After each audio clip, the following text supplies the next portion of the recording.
Hi everyone, welcome to CSC knowledge. तो आज हम लेक्चर नंबर 3 शूट कर रहे हैं। Hi everyone, welcome to CSC knowledge. तो आज हम लेक्चर नंबर 3 अपलोड कर रहे हैं। आज हम कवर करेंगे सेकेंडरी ऑक्सिलरी मेमोरी और उसके type magnetic tape, magnetic disk और फिर 2D and 2.5D memory organisation को कवर करेंगे।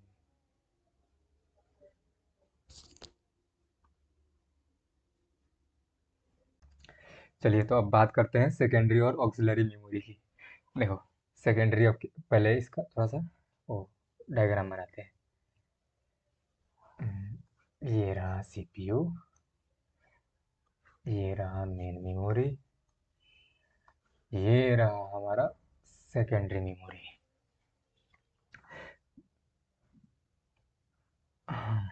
अब देखो, पहले हम लोगों ने मेन मेमोरी में क्या पढ़ा था कि मेन मेमोरी को सीपीयू डायरेक्टली एक्सेस कर सकता है, लेकिन सीपीयू डायरेक्टली सेकेंडरी मेमोरी को एक्सेस नहीं कर सकता। मेन मेमोरी ही सीपीयू से डाटा लेता है, फिर वापस अपने आप अपने पास स्टोर करता है, फिर वहाँ से सीपीयू को डेटा ट्रांसफ़र करता है। ठीक। और और पहले क्या पढ़े थे कि जो मेन मेमोरी होता है वो परमानेंट होता है, टेम्पोररी होता है, सॉरी टेम्पोररी होता है। ठीक। स्टोरेज कैपेसिटी हाई होता है इसका, बट इससे कम होता है। ठीक। ये वोलेटाइल होता है, अगर पावर ऑफ हो गया तो फिर डाटा लॉस्ट हो जाएगा। लेकिन ये नॉन वोलेटाइल होता है। जो सेकेंडरी मेमोरी होता है वो हमारा नॉन वोलेटाइल होता है। इसमें अगर पावर ऑफ हो गया तो भी कोई फ़र्क नहीं पड़ेगा, डाटा आपका जैसा था वैसा का वैसा ही रहेगा, कोई पावर लॉस नहीं होगा। ठीक। लेकिन आप डायरेक्टली यहाँ से डाटा को सीपीयू में ट्रांसफ़र नहीं कर सकते हैं, इसमें डाटा को बस आप स्टोर कर सकते हैं। मेमोरी उससे रीड करेगा, वापस अपने पास राइट करेगा, तब जाके आपको सीपीयू को देगा। ऐसा ही इसका स्ट्रक्चर है। तो यहाँ देखते हैं, it is a type of non volatile memory used for long term storage of data. It remains data even It retains data even when computer is powered off. It is slower but offers large capacity storage at low cost per byte. इसमें क्या होता है ना कि अगर ये non volatile है, यानी कि डाटा तो लॉस्ट होगा नहीं, और अगर मतलब पावर ऑफ हो भी गया ना तो ये डाटा को रिटेन कर लेता है, वापस रीगेन कर लेता है। ठीक है। और ये थोड़ा स्लोअर होता है, बट ये स्लोअर तो होता है लेकिन कैपेसिटी इसका ज़्यादा होता है। ठीक। तो मैनेज हो जाता है। अब इसका बात करते हैं इसके टाइप्स की। तो इसके मेनली दो टाइप देखो, सेकेंडरी मेमोरी को ही हम लोग ऑक्सिलरी मेमोरी भी बोलते हैं, ऑक्सिलरी मेमोरी भी बोलते हैं। ठीक। तो इसके दो टाइप होते हैं, एक होता है मैग्नेटिक। तो पहले अभी हम लोग पढ़ते हैं मैग्नेटिक डिस्क की। पहले उस ओवरव्यू दे देता हूँ, मैग्नेटिक डिस्क होता क्या है, उसका स्ट्रक्चर कैसा हो। देखो, एक ये रहा डिस्क। देखो, ये है एक मैग्नेटिक डिस्क। अब ये जितना भी है ना, ये सब ट्रैक, इसको बोलते हैं लोग ट्रैक, सर्कुलर ट्रैक बोलते हैं लोग। ये सब सर्कुलर ट्रैक है।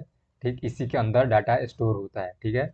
और ये इसको हम लोग टोटल को हम लोग क्या बोलते हैं, ये मैग्नेटिक प्लेट बोलते हैं, ये मैग्नेटिक होता है। ठीक है। और ये सर्कुलर प्लेट इसको बोलते हैं। इसमें सारा मैग्नेट इम्बेडेड होता है, डाटा इसी के ऊपर स्टोर रहता है, इस सब ट्रैक के ऊपर। इसको हम लोग फर्दर डिवाइड करते हैं सेक्टर में। ठीक। छोटा छोटा सेक्टर में डिवाइड होता है। ठीक। और एक होता है रीडर।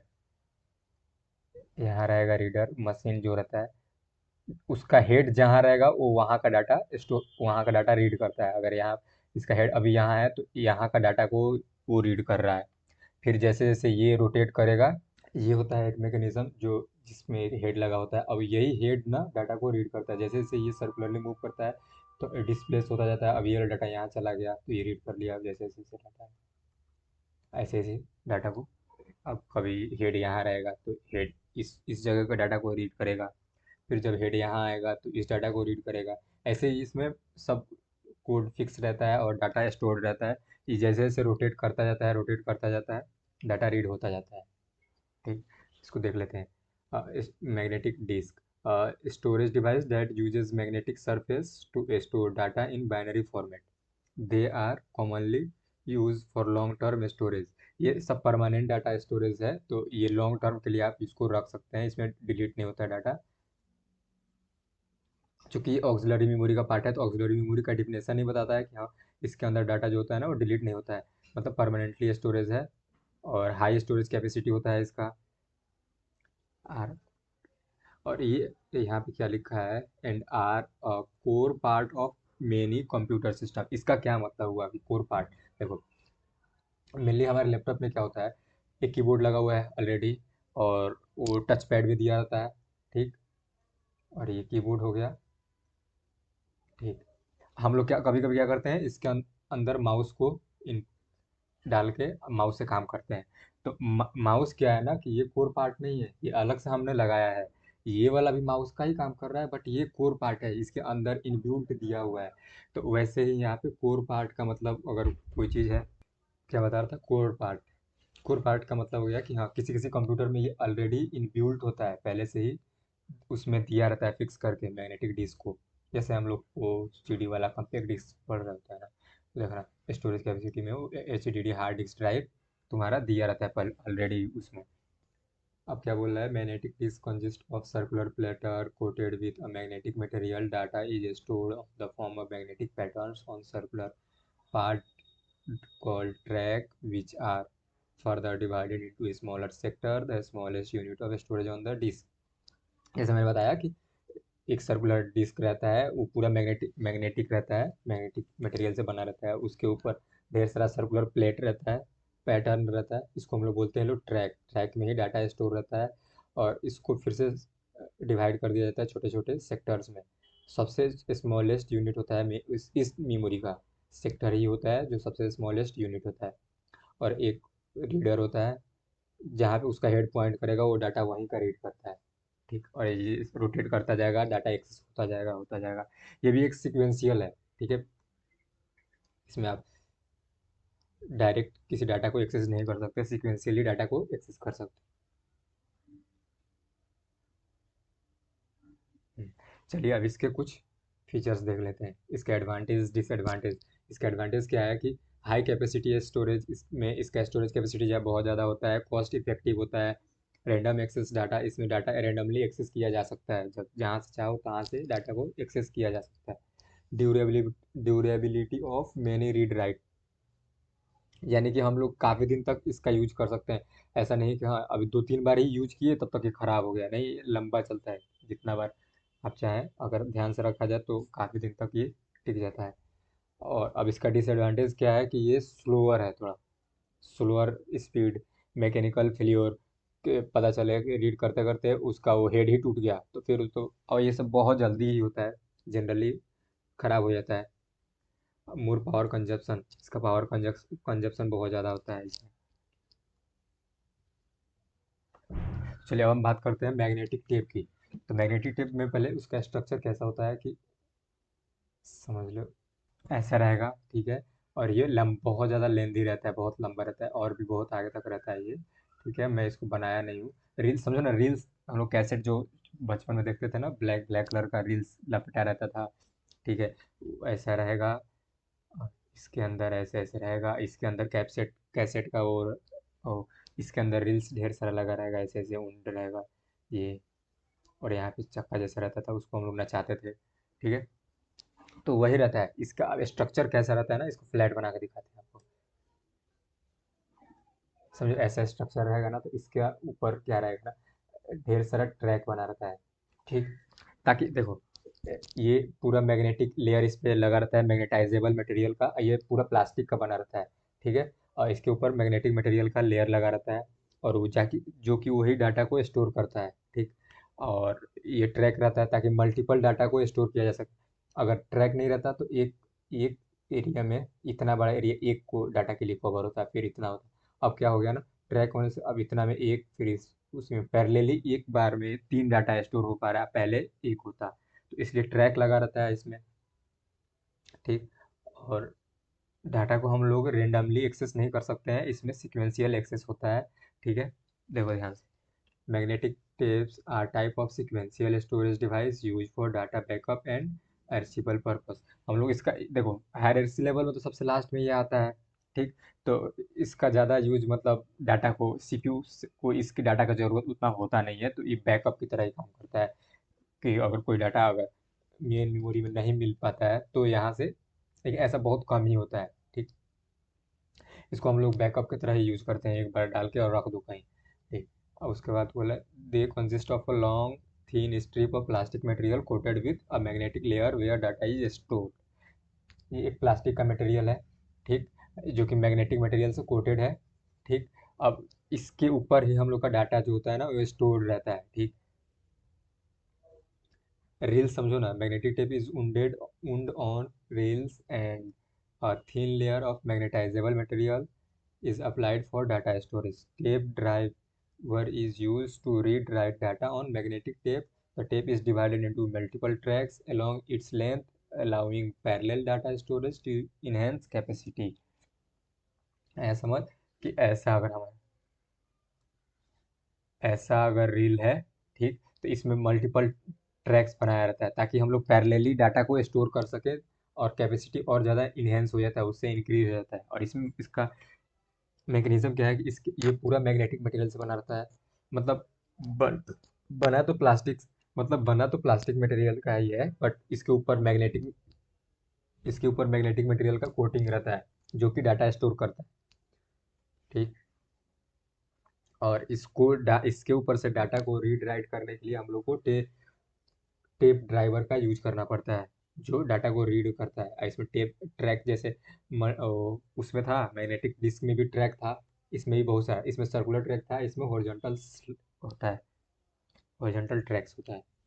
इसके एडवांटेज देख लेते हैं।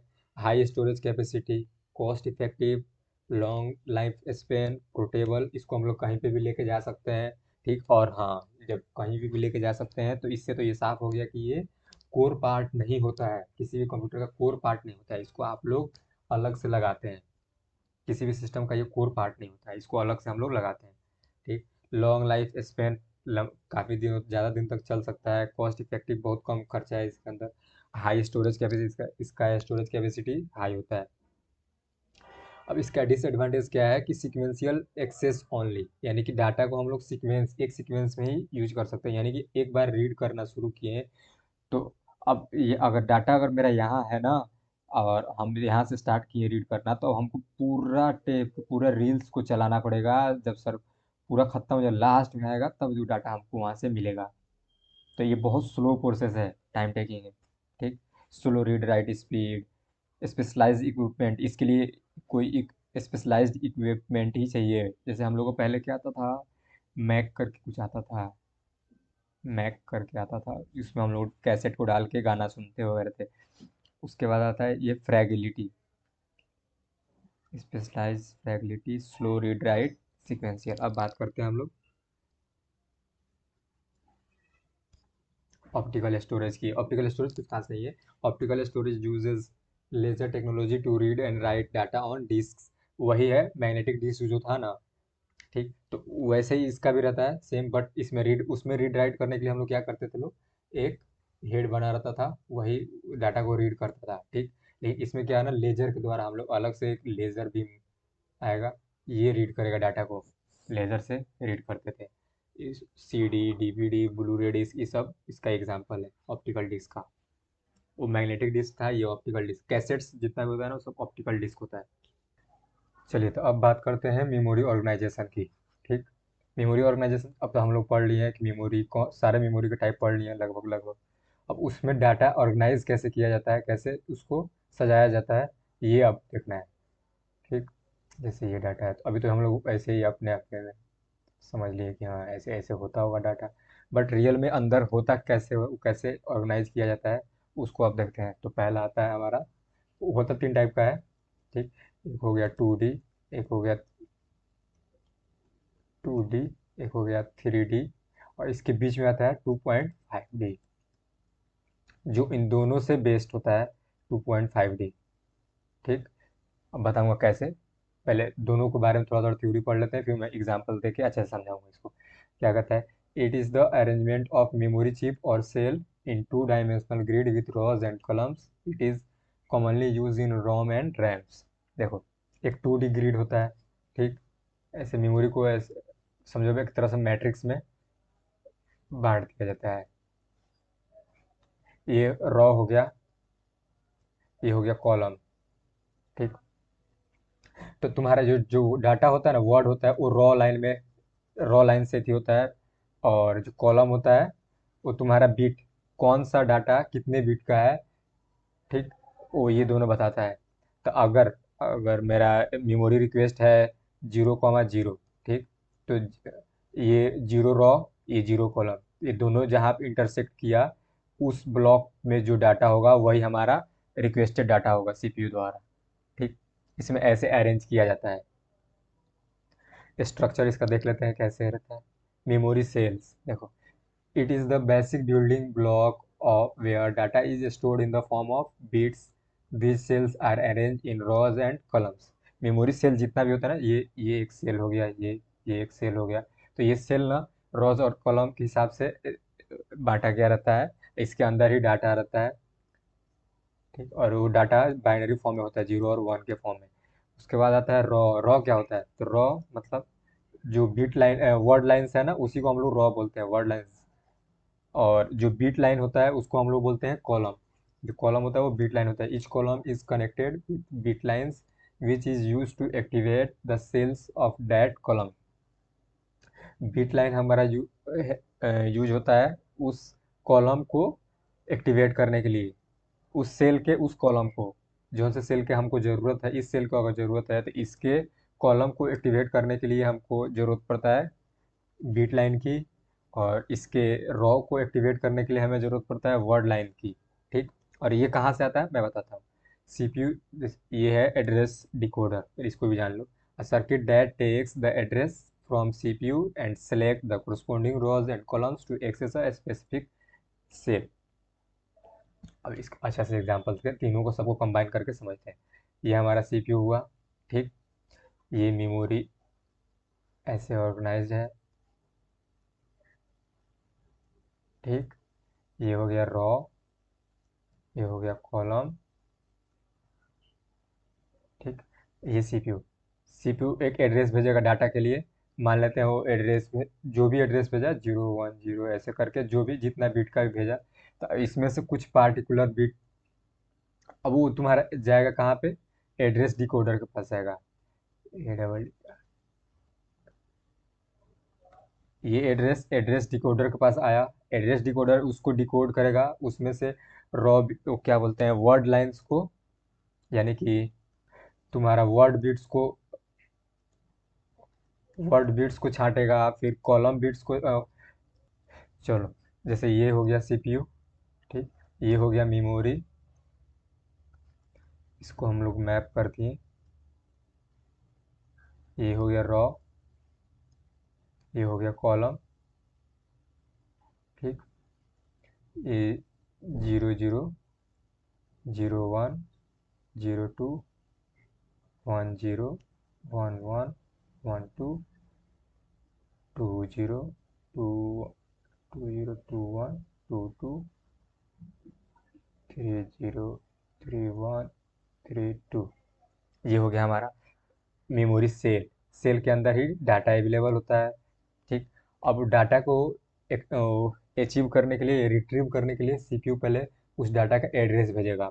वो जाएगा डाटा एड्रेस रजिस्टर के पास, ठीक। Address address register, sorry, address decoder के पास जाएगा। एड्रेस डिकोडर, ये रहा एड्रेस डिकोडर, हाँ।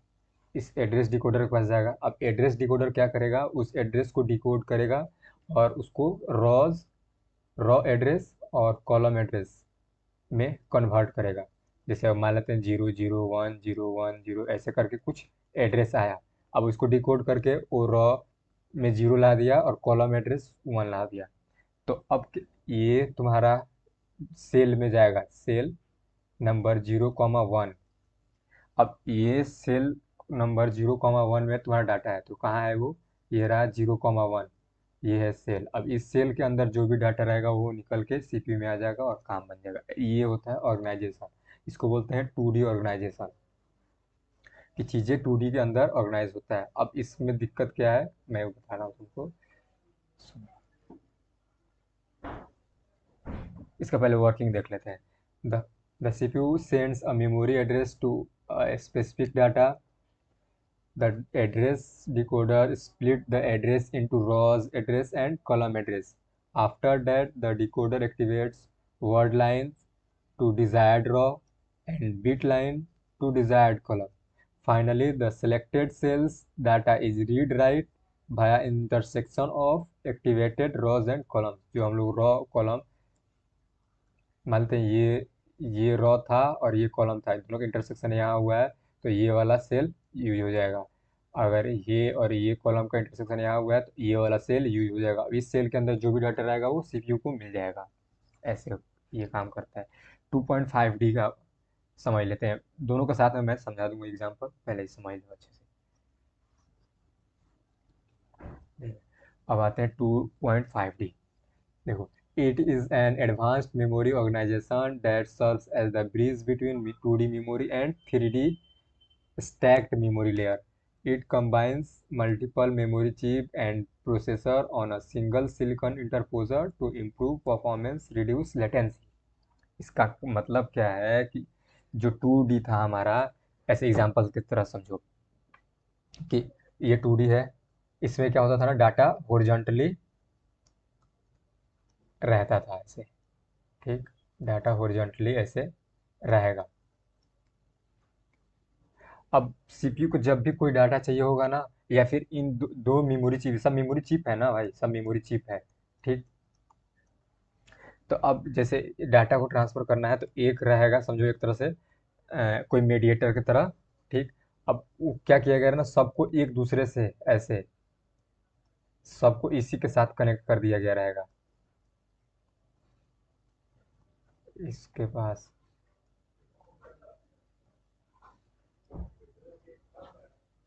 ठीक। अब अगर ये दो चिप को अगर एक दूसरे से अगर कम्युनिकेट करना हो, दोनों चिप को अगर एक दूसरे से कम्युनिकेट करना हो, ठीक। और इसमें क्या होता है ना कि जितना चिप रहता है ना वो सब एक प्रोसेसर से के पास कनेक्ट रहता है। हाँ, जैसे वो मैंने मेडिएटर बोला था ना, समझो एक तरह से प्रोसेसर है। तो अब अगर सबको को अगर एक दूसरे से मतलब यहाँ पे प्रोसेसर से बात करना हो तो क्या करेगा, ये भी अपना भेज दिया, ये भी भेज दिया, ये भी, सबका ठीक यहीं पे आ गया, ठीक। अगर ये इसको इससे कम्युनिकेट करना हो तो ये डायरेक्ट नहीं कर सकता, कोई भी चिप एक दूसरे से डायरेक्ट कनेक्ट नहीं होता है, सब इसके द्वारा। अब ये सब अपना अपना रिक्वेस्ट इसको डाला, तो एक साथ अगर इसको इतना सारा रिक्वेस्ट आएगा तो ये लोड नहीं ले पाएगा, फिर ये हीट होगा और उतना एफिशिएंसी इसका घट जाएगा। तो चीज़ें स्पीड, अगर मानते हैं इसका काम ज़्यादा ज़रूरी था तो प्रायोरिटी इसको नहीं मिल पाएगा पहले। अब इसका काम कर रहा था, अभी ख़त्म होगा तब ना इसका बारी है, क्या पता कहीं इसके बाद इसका नंबर हो तो ये ख़त्म होगा, फिर ये ख़त्म होगा, तब ना ऐसे घूम के इसके पास आएगा। तो ये ऐसा था 2D में। लेकिन जो 2.5D है, इसका तोड़ लाया, क्या किया,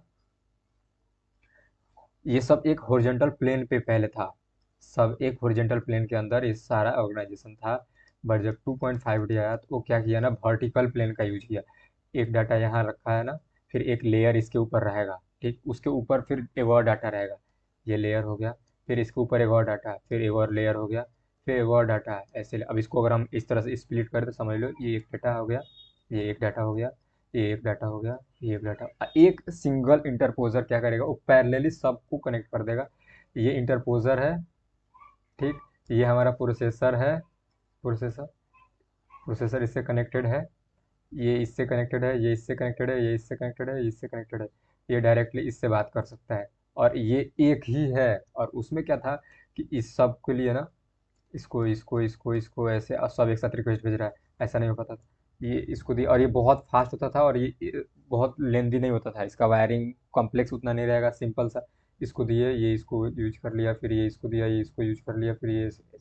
और अगर डायरेक्ट इसको प्रोसेसर से बात करना है, ये दिया, इस प्रोसेसर से बात किया, ये इससे बात किया, ये इससे, ये कम्युनिकेट किया, ऐसे होता है 2.5D में। अब समझ लेते हैं सिलिकॉन इंटरपोजर क्या था। Silicon interposer, it is a thin layer of silicon act as a bridge between the memory chip and the processor unit.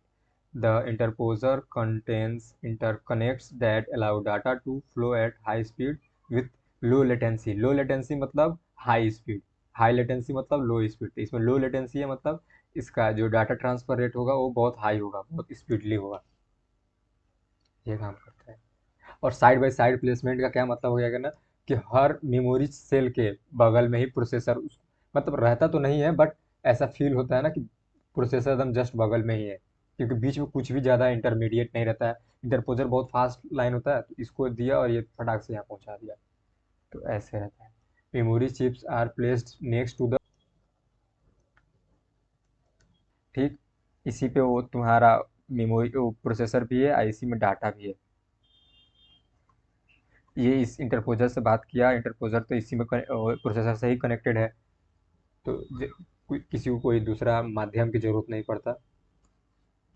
एक तरह से एग्जांपल लेते हैं हाइपोथेटिकल, तो समझो एक क्लास है, क्लास में ये इतना बड़ा क्लास है, ठीक, यहाँ टीचर बैठा है, ये सारे स्टूडेंट्स हॉरिजॉन्टली बैठे हुए हैं। अब इसको अगर इससे बात करना हो, ठीक, तो पहले क्या करेगा, टीचर के पास जाएगा, ठीक, टीचर से परमिशन लेगा, वो टीचर बोलेगा ठीक है जाओ, तो फिर यहाँ से उठ के यहाँ आएगा, ठीक। अब इसको फिर बात करना होगा इससे, तो ये जाएगा टीचर के पास, फिर वापस आएगा, फिर ये जाएगा टीचर के पास, फिर वापस आएगा। तो डबल वायरिंग देख रहे हो ना, कितना कॉम्प्लिकेटेड होता जा रहा है। फिर इसको बात करना तो इसके पास आएगा, इसको बात करना इसके पास, फिर जो गया फिर आया, फिर गया फिर आया, फिर गया फिर आया, फिर इसके पास, ऐसे होगा, ठीक। तो ये कितना कॉम्प्लिकेटेड हो जाएगा। और अगर वही काम हम लोग क्या करें कि जैसे एक यहाँ पे बच्चा बैठा है, एक यहाँ बैठा है, एक यहाँ यहाँ यहाँ इस तरह बैठा है, पहले जिस तरह पहले था वैसे ही। हम लोग क्या किए, बेंच है ना हमारा, एक बेंच पे तीन बैठे, बेंच के नीचे ही अगर कोई एक कम्युनिकेशन तार बिछा दी है अगर, ठीक, तो तीनों एक दूसरे से बात कर सकते हैं कि नहीं, एक साथ ही पैरेलली एक ही साथ तीनों एक दूसरे से बात कर सकते हैं, ये भी तीनों एक दूसरे से, और इस सबका एक पैरेलल कनेक्शन है, ठीक। और फिर ऐसे ऐसे तीन चारों सब कनेक्टेड है, तो एक दूसरे से सारे के सारे बात कर सकते हैं। अच्छा, अगर कोई इंफॉर्मेशन सेंड किया, तो जैसे पहले क्या था, ये टीचर था, इसके पास कोई डाटा ये भेज दिया, अब वो टीचर उस डाटा को कन्वर्ट करके फिर इसको पास भेजा, तो क्या पता कहीं ये अच्छा से ना बोल पाया हो, तो ये और उसमें नमक मिर्च लगा के इसको दे दिया, अब वो थोड़ा सा और गलत हो गया, फिर ये अपना नमक मिर्च लगा दोबारा गया, फिर ये और उसमें एडिट करके, ऐसे पता चला बोला कुछ गया और यहाँ पहुँचते पहुँचते वो बात का कुछ और ही मतलब निकल गया, तो इसमें एरर कहाँ से स्टार्ट हुआ ये तो पता नहीं चल पाया, गलती कहाँ से स्टार्ट हुआ। लेकिन जब अगर हम लोग 2.5G का यूज कर रहे हैं, 2.5D का, अगर इसने कुछ गलत बोला तो इसने फटाक से पकड़ लिया कि हाँ इसी ने बोला था वो बात, चाहे ये भी पकड़ लेगा हाँ इसी ने बात को गलत बोला था, और यहाँ पे वो फिर सुधार आएगा, तो जो भी हो, समझे। तो 2.5D 2D से बहुत बेहतर है और एडवांस होता है। रिड्यूस लेटेंसी, लेटेंसी अगर रिड्यूस हो जाता है तो इसका फेचिंग स्पीड बढ़ जाता है, अब पावर कंजप्शन भी कम होगा, क्योंकि पहले था कि बहुत सब ऐसे गजर बजर हो गया, फिर सब एक दूसरे से बात कर रहे हैं तो पावर ज़्यादा लग रहा था, अब इससे एकदम सिंपल हो गया, इससे ज़रूरत है तो इसी से बात करो, ठीक। अगर इसका ज़रूरत नहीं है तो खाली इसी से बात करो, अगर इसका ज़रूरत है डायरेक्ट इससे बात कर सकते थे, लेकिन अब पहले ऐसा नहीं था और अब ऐसा हो गया। इसका डिफरेंस देख लेते हैं दोनों में। हार्डवेयर फिक्स, 2D का हार्डवेयर फिक्स्ड होता है, ठीक, लेकिन 2.5D का हार्डवेयर हम चेंज कर सकते हैं ज़रूरत के हिसाब से। इसमें ज़्यादा गेट्स की रिक्वायर्ड पड़ेगी, क्योंकि इंटरकनेक्शंस ज़्यादा है ना, इसीलिए इसमें गेट्स ज़्यादा लगेगा, इसमें इंटरकनेक्शंस बहुत कम है इसलिए गेट्स कम लगेंगे। ये लो लेस कॉम्प्लेक्स है, ये ज़्यादा कॉम्प्लेक्स है, इसमें एरर करेक्शंस बहुत कम चांसेस होता है कि पॉसिबल ही नहीं है, बट किया जा सकता है, बट बहुत कम चांसेस है कि एरर कनेक्शन किया जाए, बट इसमें तो इजीली किया जा सकता है। इसको फिर से अगर चेंज करना हार्डवेयर में थोड़ा सा डिफिकल्ट होता है, बट इसको फैब्रिकेट करना ईजी है। होप आपको समझ में आ रहा होगा। चलिए, तो आज के लिए बस इतना ही रहने देते हैं। होप आपको वीडियो अच्छा लगा होगा, जो टॉपिक रह गया होगा उसको अगले वीडियो में कवर कर लेंगे।